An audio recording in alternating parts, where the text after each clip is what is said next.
YouTube, and da da da da da da. There we are, live on YouTube with Myrna Sculler and Duff Fishman. This mic is all yours. Hello, how are you? How is everyone today? Um, I look at Regis. I listened to a bit of Regis at the end and Zuma, and absolutely, it's such a great entree into what I'm going to be talking about, because you do put us in that realm, that feeling of love, and that's what love needs to happen. We have to have love in our hearts and know what love is. How are you, Dove? How are I'm you today? good. Good morning. Good morning. Good. Good Yeah. morning. Good morning to you. Hi, Sharon. Hi, Sharon. Yeah. Hey, Regis, I love you too. And thank you. You always put my book up there. I think that is so. He's just an angel. Yeah, I'll just listen because I'm still recovering. So I want to listen. Okay. Yeah. Yeah. Well, we talk about love, right? Love. I've been listening to Sebastian Blakesley. He had a launch of his book on Saturday. And I think when people call in and share their stories, I think it really brings everything to the light, because we can all relate to those stories. Everybody's got a story, and everybody has something to add to the beauty of really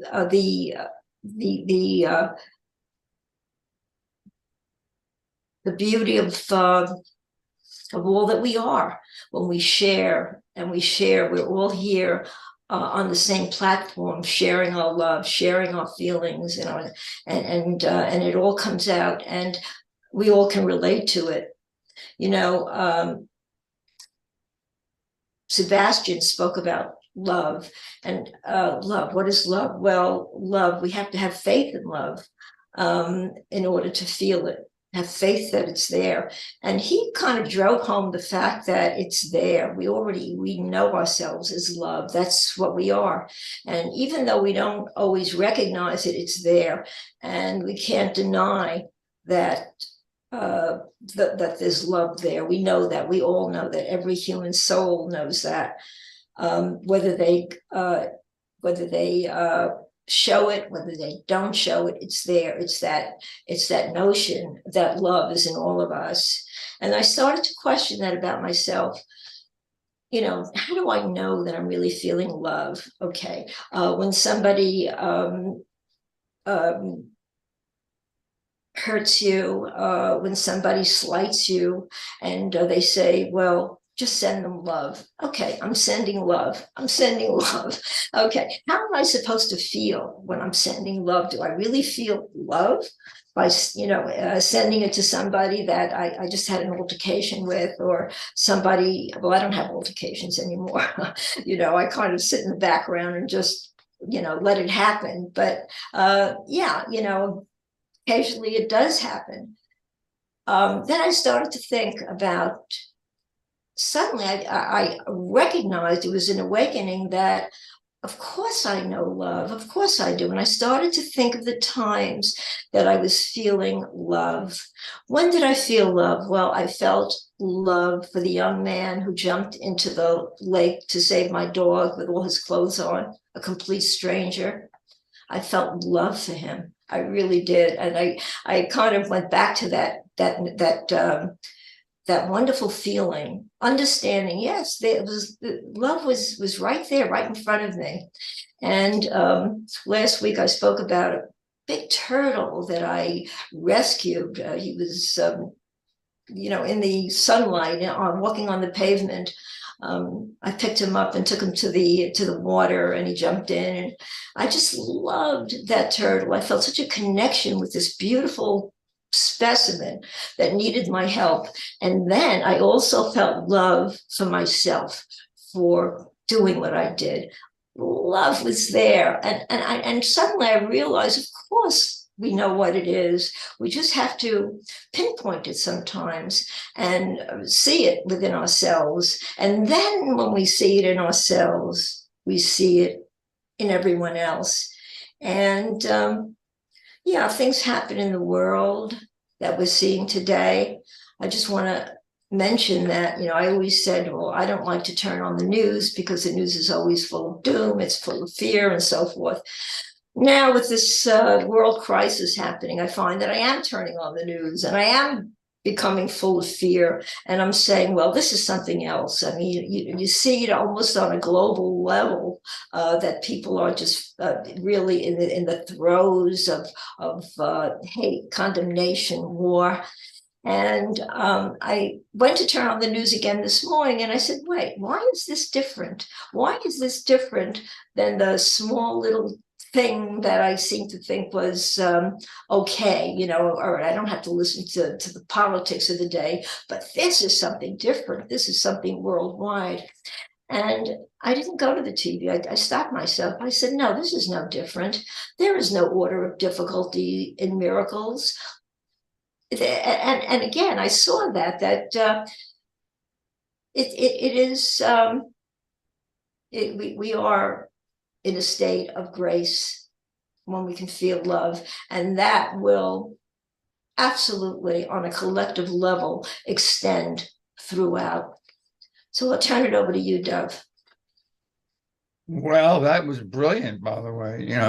There's no order of difficulty. They're all the same. A big war or a squabble in Congress, same thing. It only looks to the human eyes and the ego mind as, well, one is much bigger than another. And as soon as you see size, as soon as you are measuring, you're into the ego's thought system. And, I was thinking how basically I am able to stay within the confines of the ego's, stay within the confines of Jesus' guardrails of the course. I see the lessons as guardrails,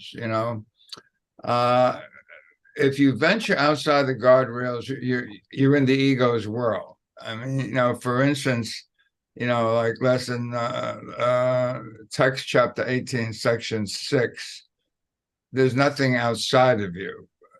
This is what you must ultimately, which means right now, understand.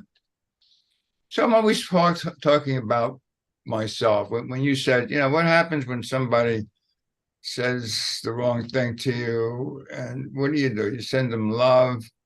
Well, what is love? It kind of reminds me of when I had cancer, and Brent Haskell said, I agree with Marianne Williamson. Don't fight the cancer, love the cancer. I said, okay, I'm going to love the cancer, but how do you love cancer? I mean, what do you send love to the cancer cells? No, actually, what I learned, it's really about acceptance. It's about, when someone says the wrong thing, the Course is very clear. They're calling for love. They themselves are hurting. They're in pain. They're in fear. They're feeling alone. They're angry. They're feeling helpless, and they strike out at you. And it's a call for love. What do you mean by love? And, he tells you only the love is real, only the truth is true. So what am I sending them? And it's really about acceptance for me. What can you not accept? If you even knew that everything that seems, keyword is seems, to happen is gently planned for you by one whose only purpose is your good. So acceptance is really something that the ego cannot do. I mean, he tells you very succinctly in the following sentence, ego analyzes, spirit accepts. I mean, how simple can you get? Ego analyzes. Now, analyzes means to break down. To analyze is to break down. into smaller pieces so that I can finally understand at the smallest level. Right. You have to understand. There's nothing to understand. He tells you in chapter 18, section 4, a little willingness. Your understanding is not necessary. Only your willingness is necessary. And what am I willing for? I'm willing for the peace and happiness of God's creation. God being love is also happiness. God wills for me perfect happiness, and I share God's will. So it's a will, and a will is a directive. So you're following what your natural self is. Your natural self is happiness. And I share that happiness with my brother who is one with me. So to accept a brother is simply to include a brother as yourself.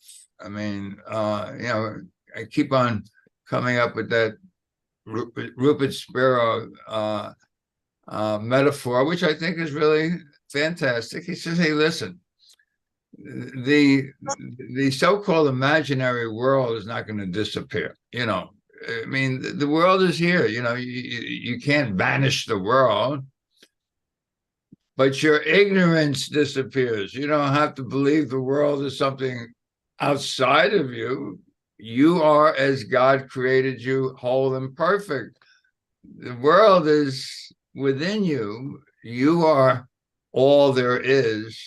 And you made a temporary, imaginary self. So what I do, on a pretty regular basis these days, I said, this is not my true identity. This is my imaginary self. And on today's Halloween day, it comes home to roost. We all have a costume. We make up a costume for ourselves. We make up a costume for everybody else. And, the costume is saying, do you know who I am? What am I? Now, the answer is either the ego's answer, you're a lot different from me, babes. I hardly know you. I don't trust you. I don't want you. And spirit doesn't blink an eye, simply smiles and says, we are one. We are one. And that was the marriage vows that Suzanne and I made back in 1981 when John Mundy married us, October 22, 1981. So that's like 41 years ago. No, 42 years ago. Anyway, that we are one is always the truth, is always. And in Spanish, siempre, always la verdad, the truth, la verdad. And with that, I'll turn this mic back on over to you, Myrna Love. Yes. It was an interesting question or a statement you made. How do you love cancer? How do you love your cancer? I imagine you can. If you're truly feeling love and you love every part of yourself, I would think that on some level, perhaps it is possible. I don't know. I haven't had cancer, but if I did, I'd like to think that I would be able to feel love in that respect as well. I don't know. But that was an interesting topic that you brought up. I enjoyed very much listening to Sebastian Blakesley on Saturday. You were there. And he talks about a new world, a new age of the heart. We're in the age of the heart now.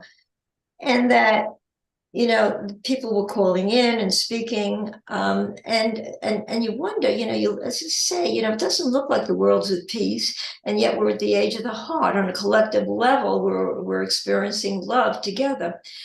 And what he said, which made it so interesting and so digestible, is that what's going to happen is that it'll all absorb into love. Everything you see, everything you think you see, everything that you think that's going on in the world will absorb into love, because love is experienced now on a collective level, and that you can't stop. So I like that explanation. Let it just absorb into oneness. All of us will absorb that way, whether we are on the same plane with each other right now. That will happen. That was interesting. And then someone else called in and said that, and this is true, I've experienced it as well, that if we need the answer from God and we're not hearing it directly, we need the answer to something, just ask God and then just forget about it. Have faith that the answer will come. And I've experienced that many times. So I related to that. Just allow the faith that you have in God and love to manifest inside of you, and the answers will come. Have faith and let it go. So I like that. And then you also spoke about science, integrating the science mind into the mind of humanity. In other words, science is different than the humanities way of thinking. How do we know that science now is integrating itself? And what he said is that scientists must know the truth. Scientists must know the truth. And therefore, science is beginning and truly understanding consciousness and what consciousness is, because it's a scientific gathering with the mind of humanity, as we are, and the scientific mind. And that is that science is becoming very knowledgeable in the understanding of Christ consciousness. And I love that as well. And it brought back something that I had heard. Somebody had said that he asked a scientist 30 years ago, do you believe in God? And the answer was, of course not, I'm a scientist. And today, if you ask a scientist, do you believe in God? The answer would be, of course, I'm a scientist. So look how far we've come in these years, in linear time, a long way. And so we are integrating. Everybody is becoming understanding, really, of what the collective mind can do and how powerful the collective mind can be when it's concentrated on truth. And so I kind of like that he said that, scientists want the truth, and that's why they understand it today, which is really interesting. And then he also said that this new humanity that we speak about, that he speaks about, the new age, will become very apparent in children in 2033, that the children will come into the world with that knowledge, with that remembrance of heaven. So the new age will include new birth as well. So I thought that was pretty right on in that respect. I mean, I kind of related to that. And I'm enjoying Age of the Heart, because I had been, even before Age of the Heart, the 6 waves of consciousness. So I had been looking into that beforehand, because they call it 5-dimensional consciousness as well. And that's another aspect of it, but it's the same thing, really, going from a lower energy consciousness into a better one, into a higher one. And you're not going to find it on news programs. You're not going to find it listening to newscasters. You're not going to find it looking at films of devastation. You're going to find it in your heart. And the heart is powerful enough to expand itself to include all of humanity on a collective level. And that's what we have to really focus on. Forget about what we see that's going on around us.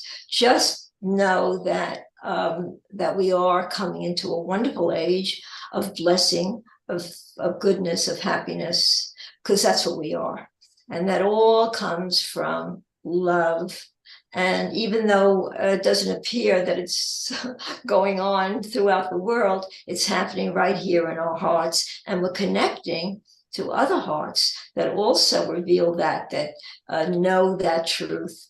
And that is what was so wonderful about getting together Saturday with Sebastian, or even last night.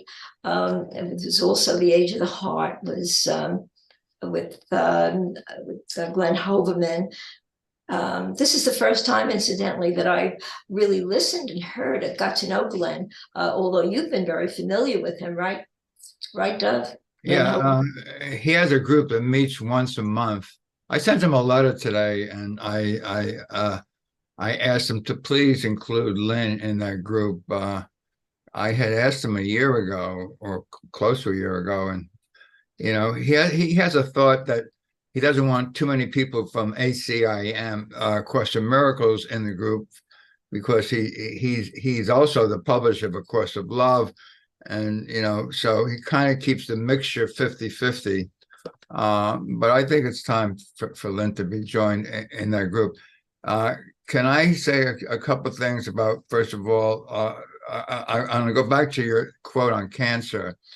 Loving the cancer has nothing to do with the word love, as far as I'm concerned.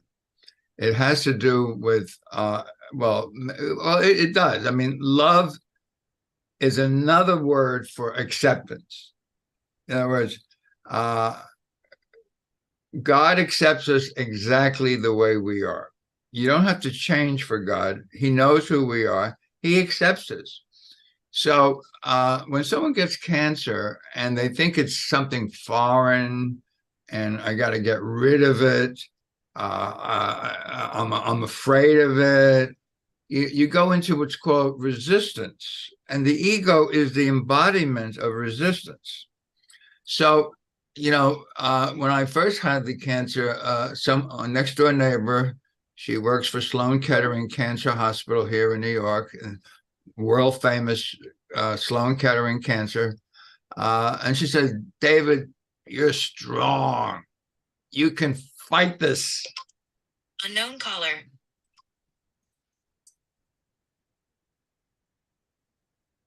She says, you're strong. You can fight this. And I said, yeah. Meanwhile, I hear Marianne Williamson said, don't fight your cancer, love your cancer.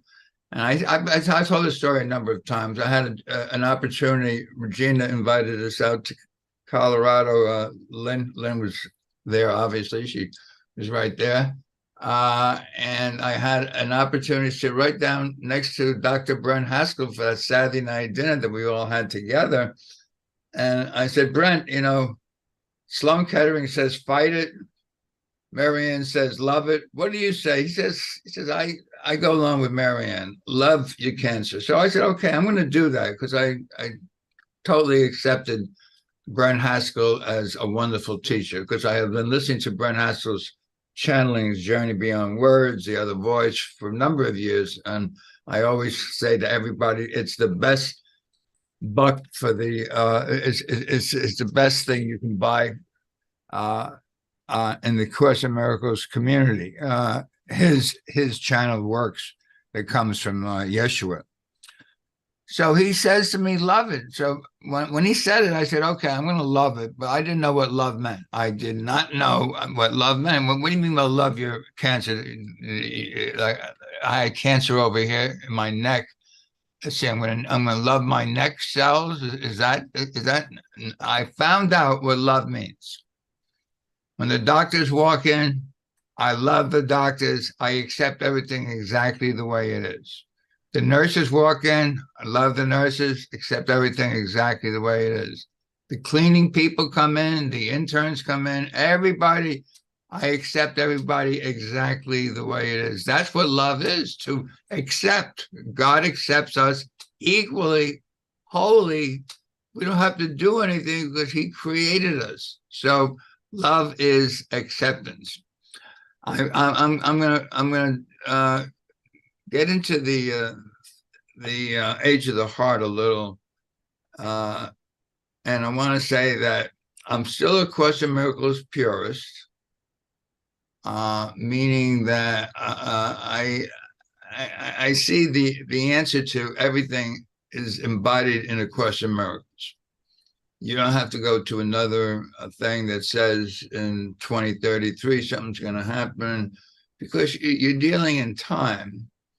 And time doesn't, time is a vast illusion. You either think that time means something and you say, okay, we're now entering a new phase. If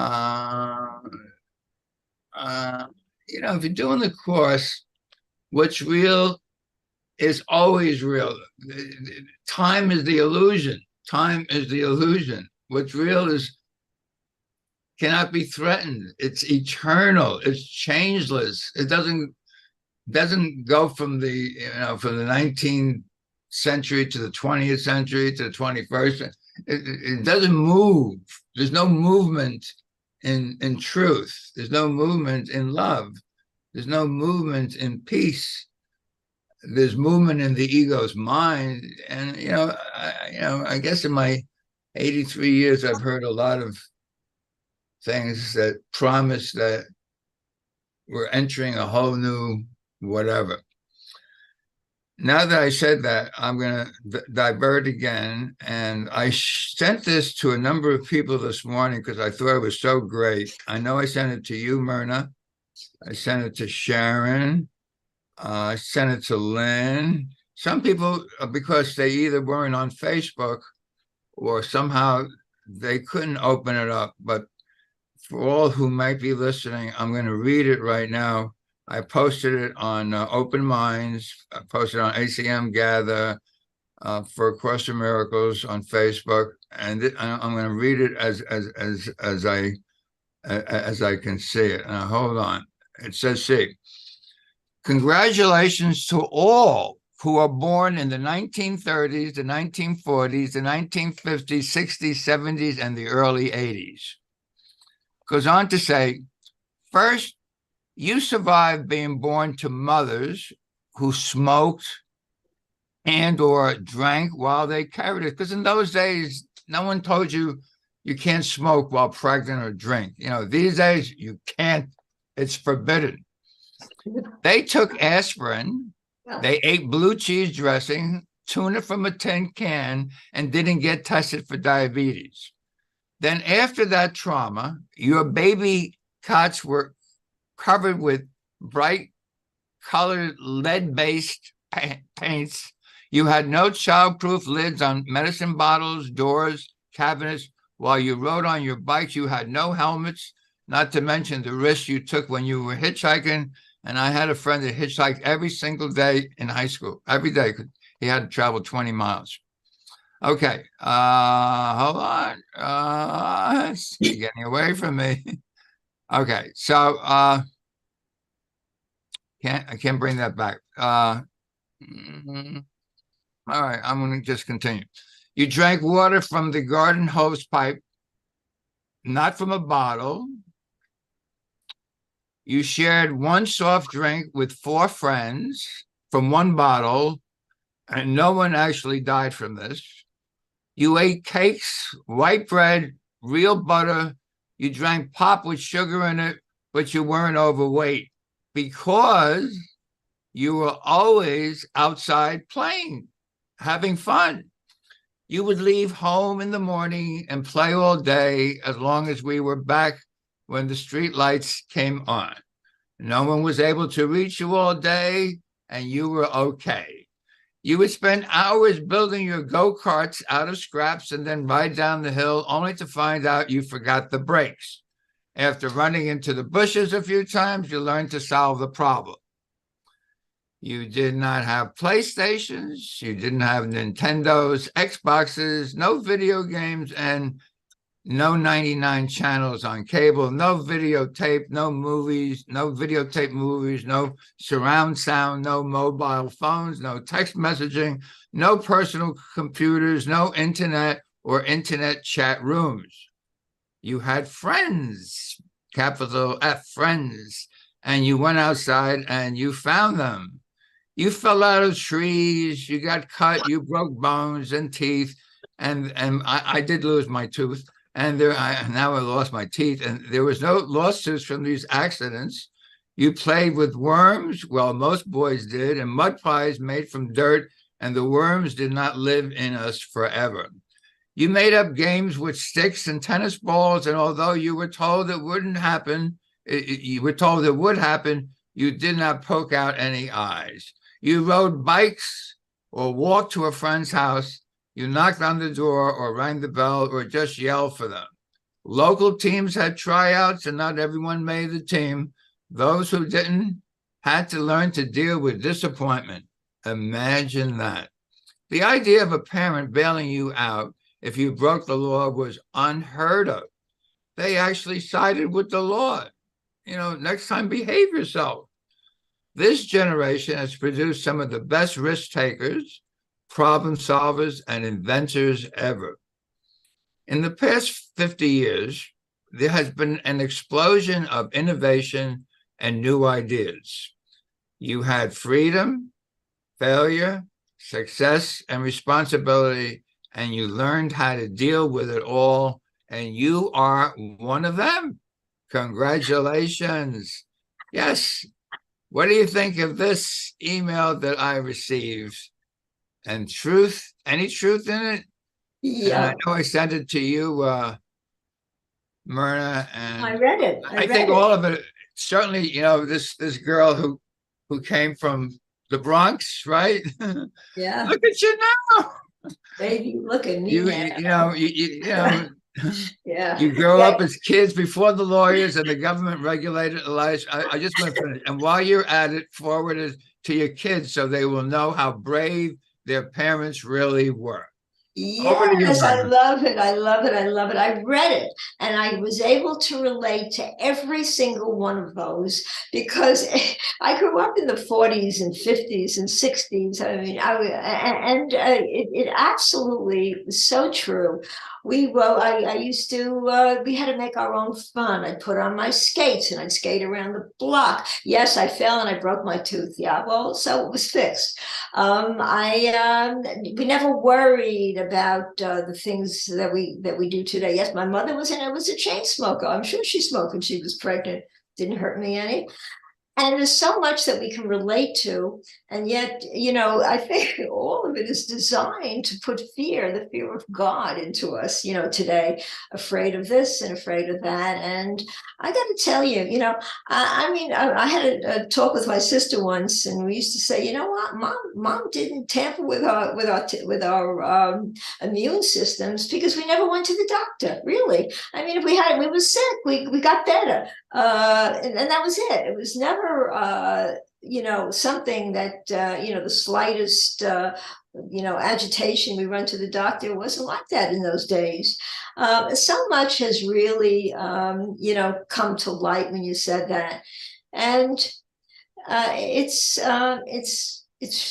wonderful, to be able to relive that and go back to those days and say, yes, there's so much truth to that. And I had so much fun with it, really, because I was able to relate to it. So I really like that. Yeah.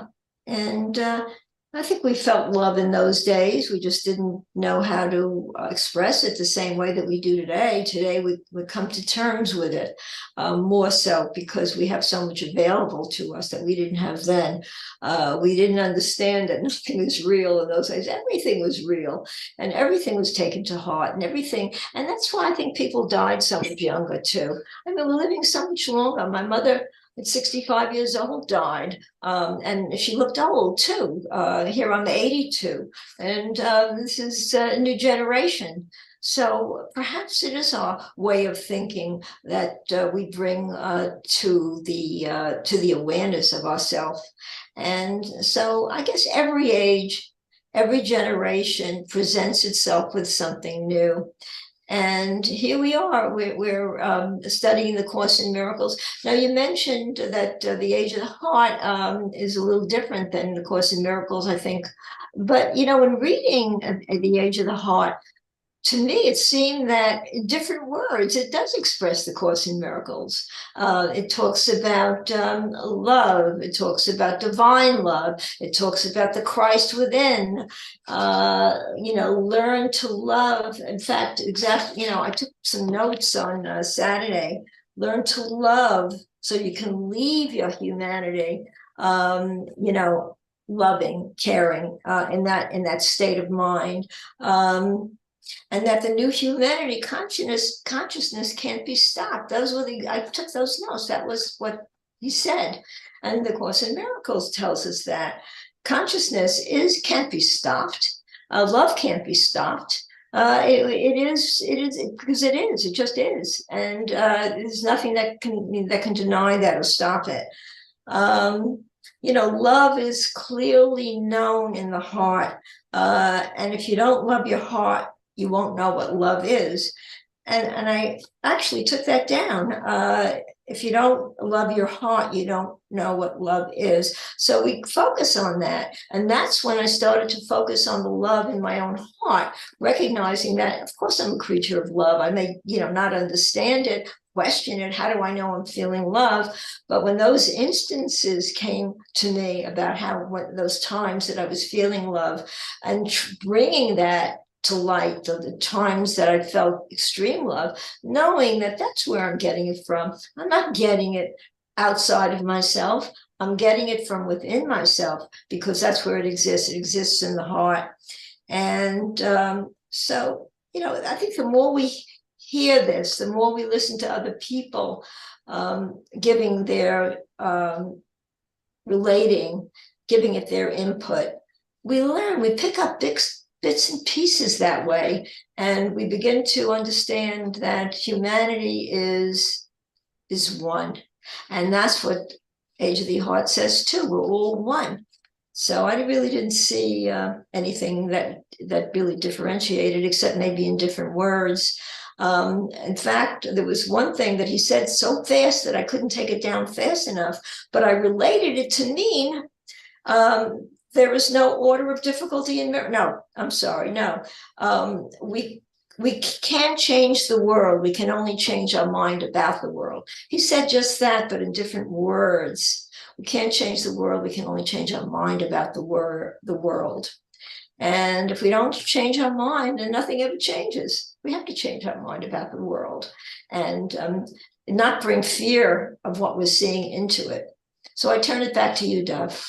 All right. I see Sharon has her hand up, so I'm turning it over to Sharon. I just want to say, I put the link to this, not only in the chat, I also put in the room. So anyone in the room who wants to go to that thing, it happens to be a wonderful, it's an animated video. And as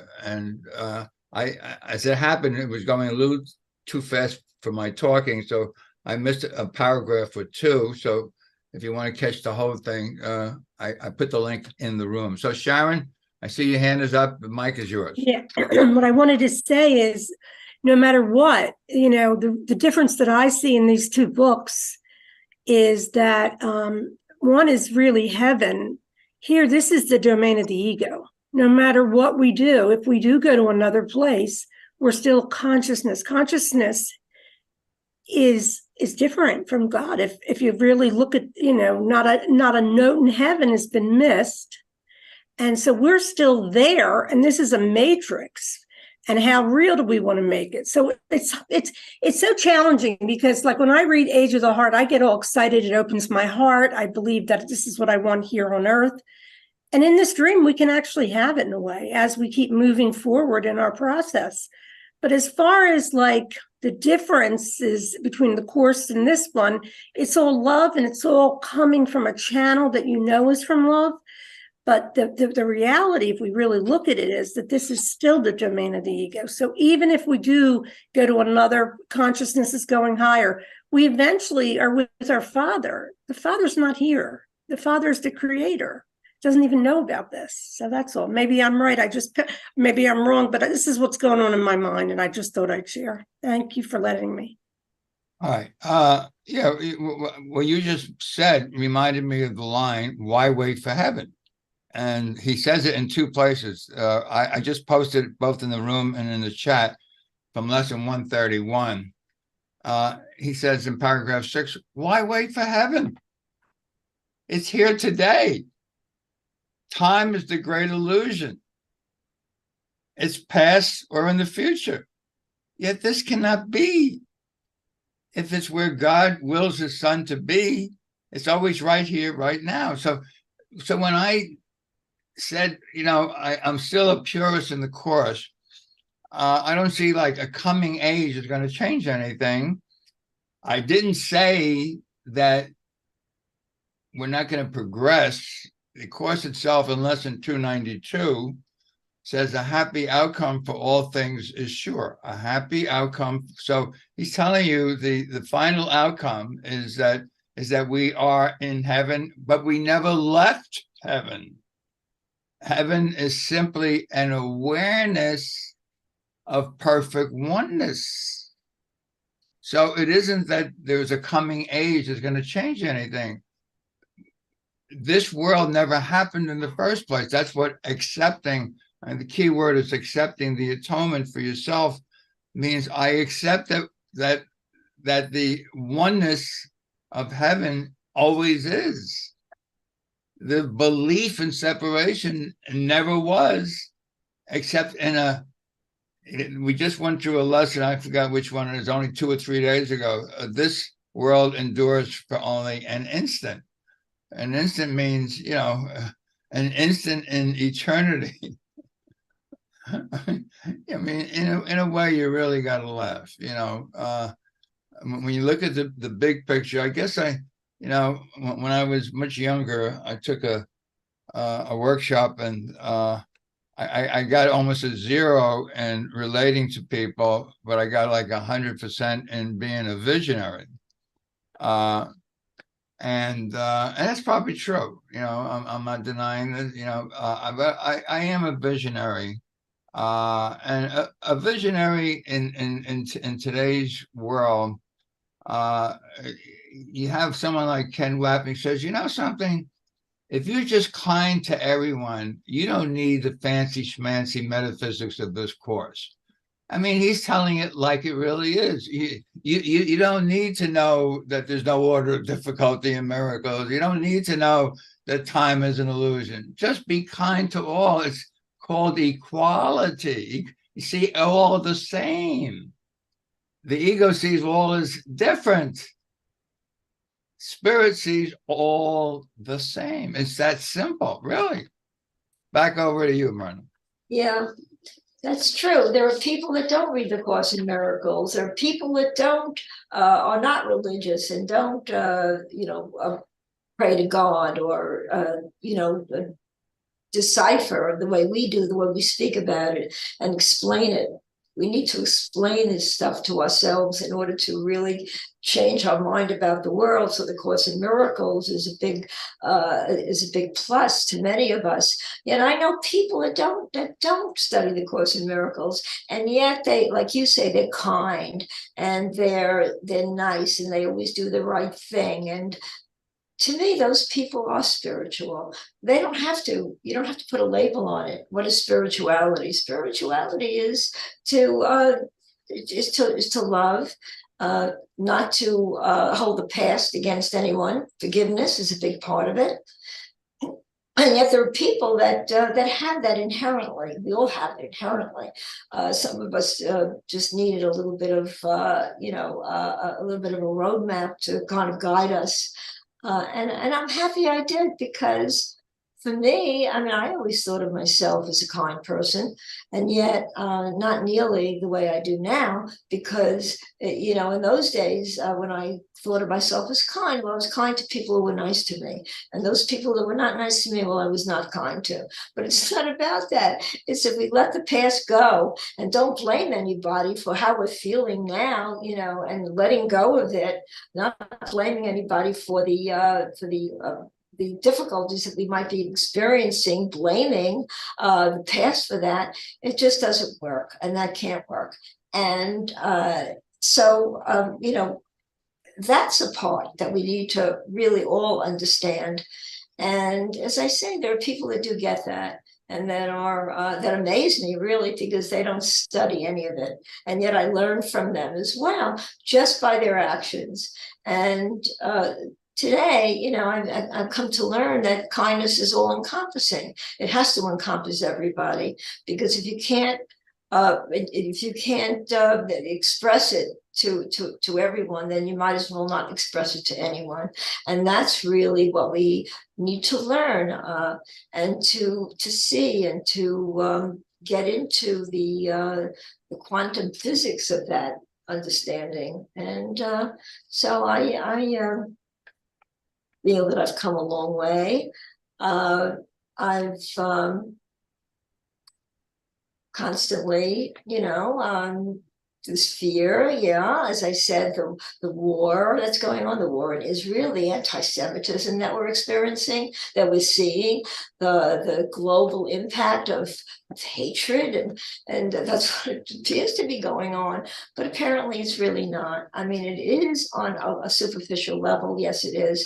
But I think if enough of us have the belief that there's only love, believing in the Christ within us all, the Christ mind, and enough of us gather in that, you know, in the, like Jesus said, just two or more of you have to gather in my name, gather in that belief, in that love of Christ consciousness, and that it has to really overpower.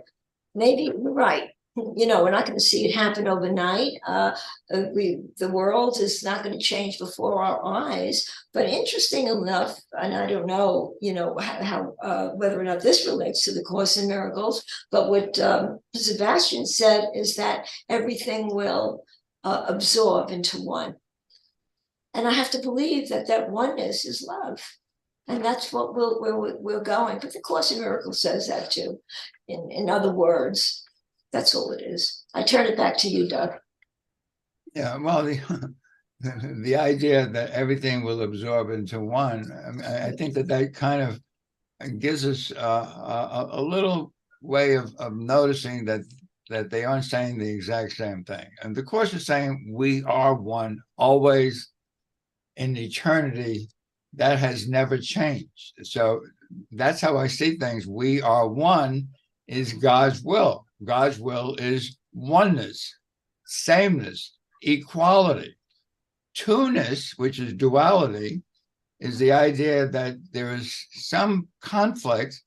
And in this world, we see the conflict is out there. Well, it's the Hamas and the Israelis and the Muslims and the anti-this and the anti-that. And you know, you can't be gay, and you know, you shouldn't be this, and you marriage, and they're telling you how to be in the bedroom, same sex shouldn't be having sex, and oh my God, that's called division, that's called conflict, that's called separation.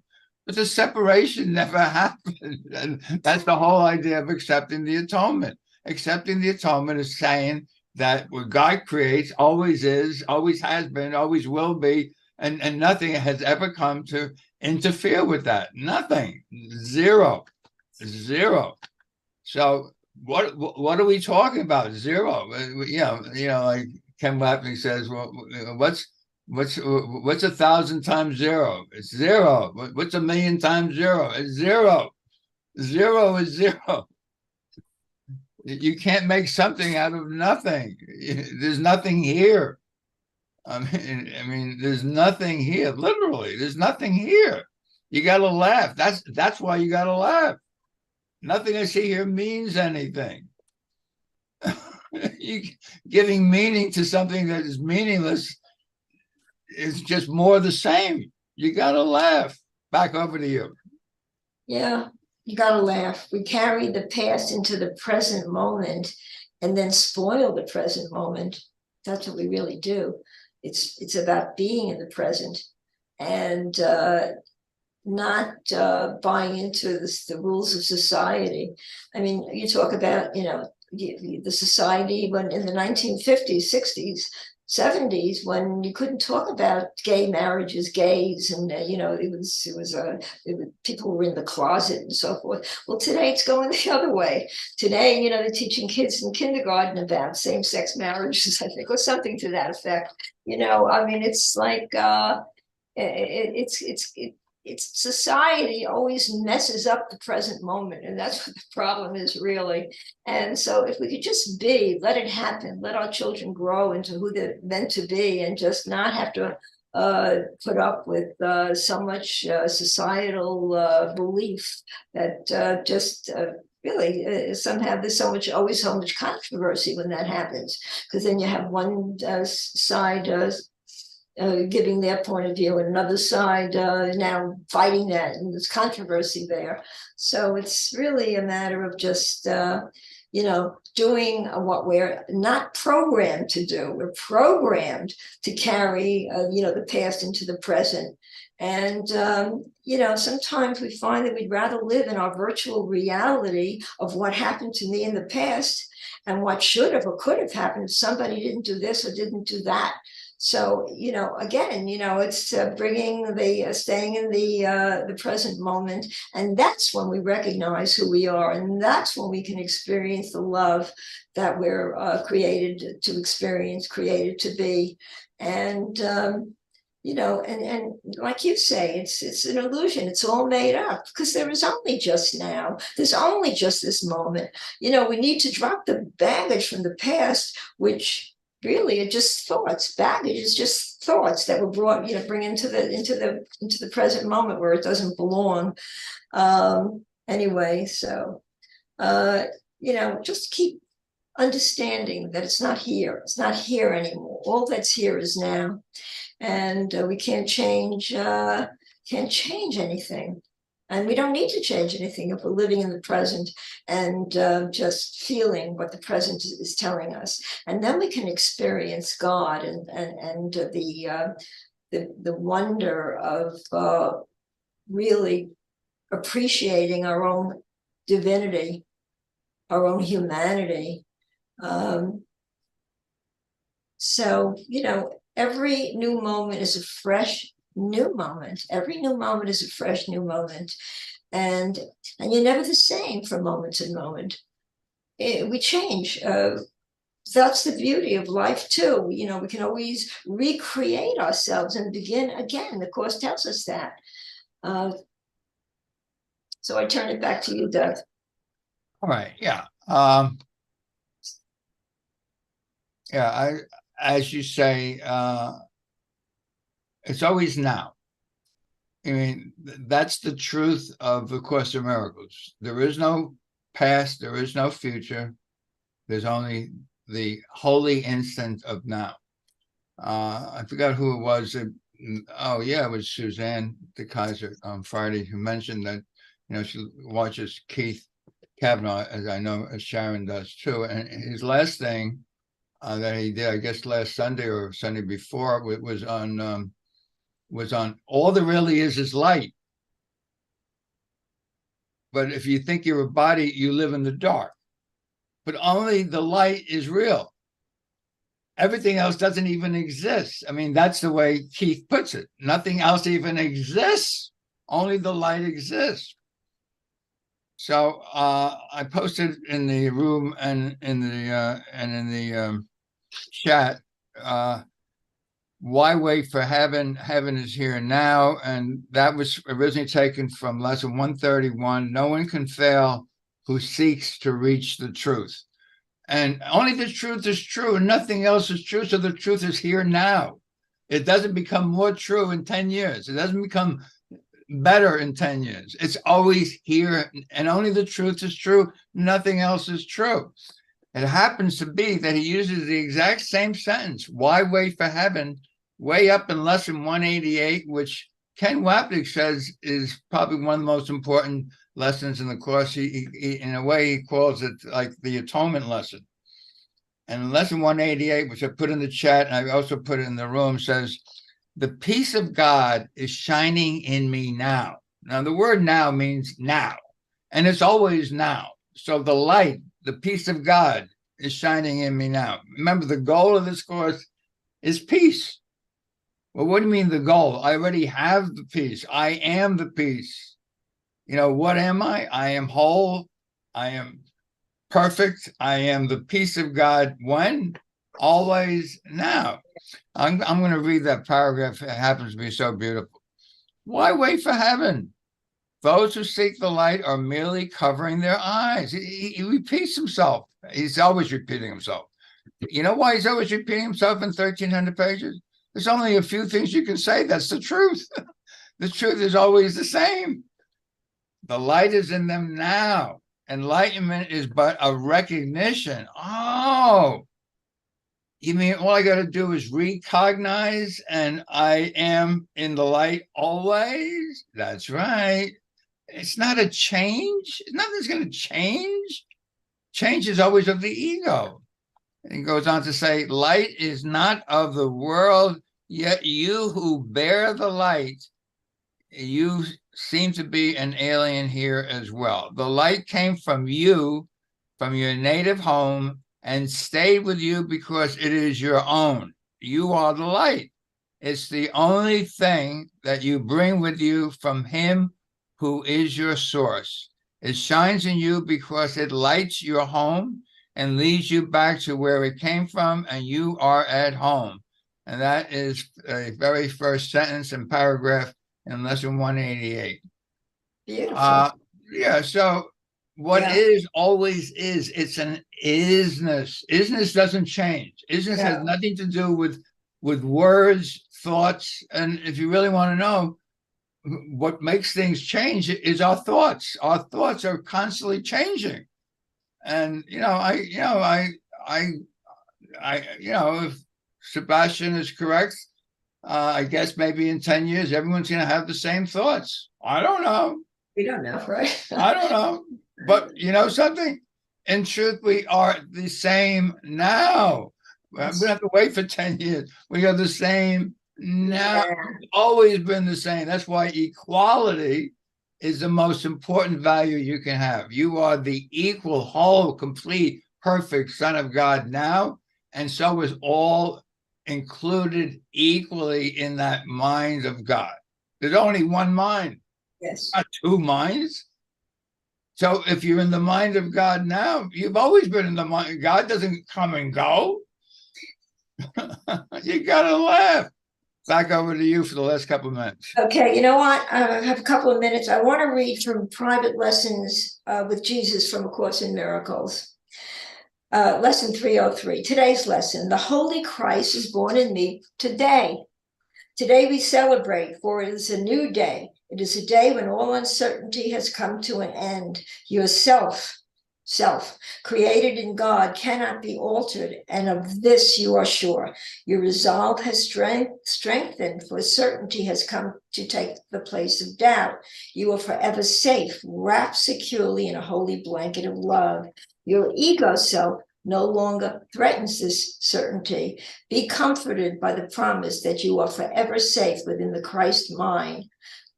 God has made you whole, not broken, and nothing in this world can alter this which is created complete. Celebrate as God has gifted you with the knowledge that nothing can break the covenant he shares with you.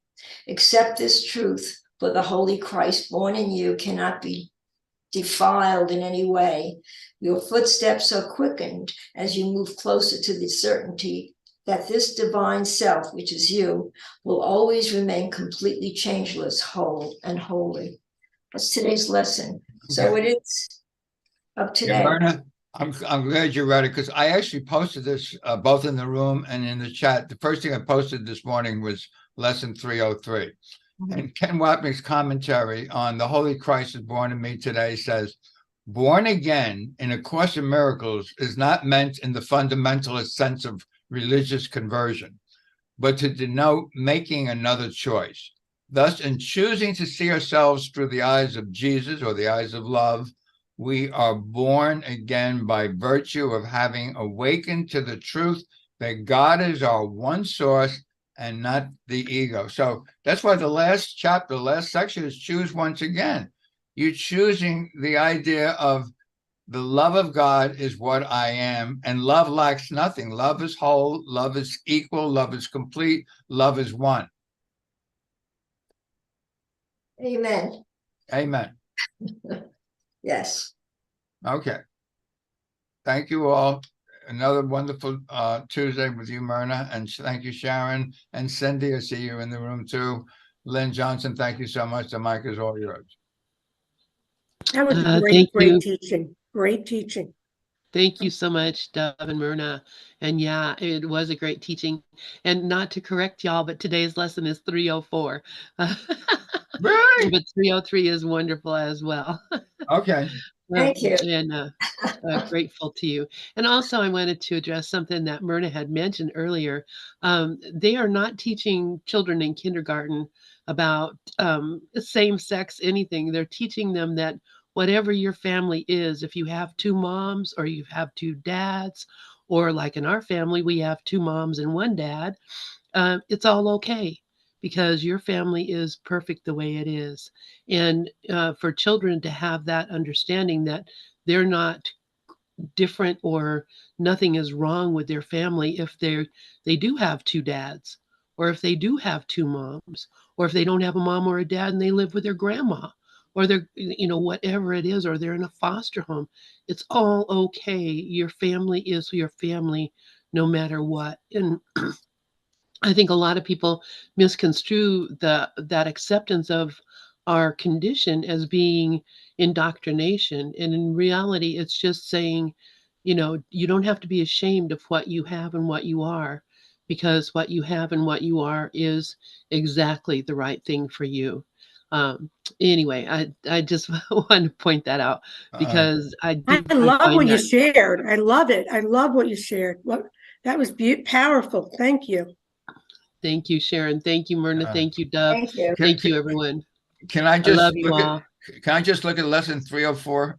Sure, All absolutely. right. You got plenty of All right, time. all right. Thank you for the correction. We're on 304. Let not my world obscure the sight of Christ, which is the same thing as we were saying in 303, by the way.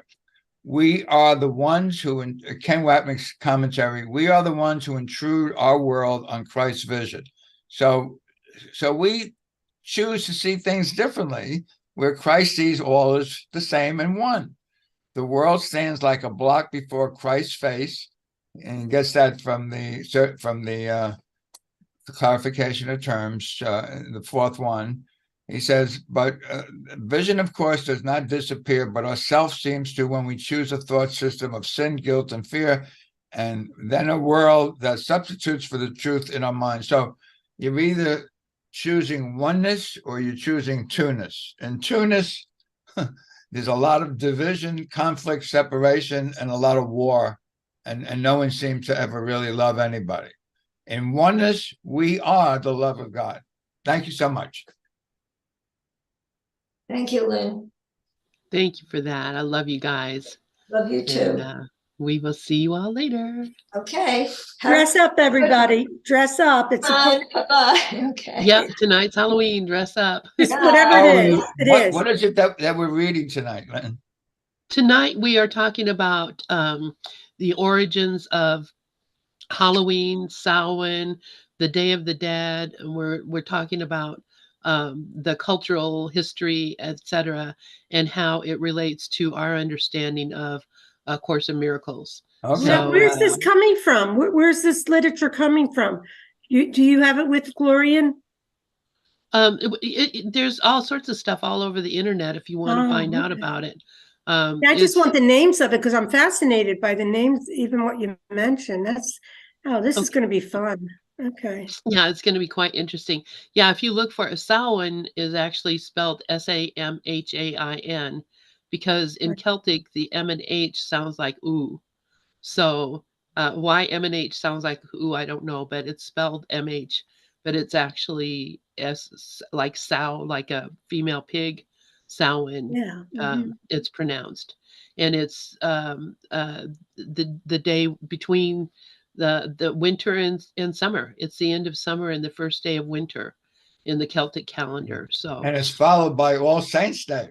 All Saints Day, which was actually brought about because the Catholic Church said everybody's celebrating this day, so let's just move All Saints Day to November 1st. So everybody will be celebrating our holiday now. Yeah. And it's another place where the Catholic Church appropriated our ancient symbols and ancient teachings and brought about their own teaching, which is fine. You know, it's good. It's all celebration, but it's celebration of not our ancestors so much as the spirit that lives in us all, that's always been here. So Yeah, the illumination. It's illumination of our souls. yeah, exactly. So, all right. And so we're going to be talking about some of those All right, traditions I'm tonight looking forward to and it. other stuff. All right. So All I right. love you See you, guys. Devin. Bye, guys. Bye Thank you, bye. Myrna. Thank you, Doug. Thank you. Bye bye. What were you going to say, Dove? I see the world as one giant Halloween costume party. I like that. I Yep. really do. Yep. Yep. And I'm dressed as a Lynn and you're dressed as a dove. And we're all dressed as different things, but we really are one thing. And that's the Holy Son of God. You got to laugh. You really got to laugh. Yeah. All right.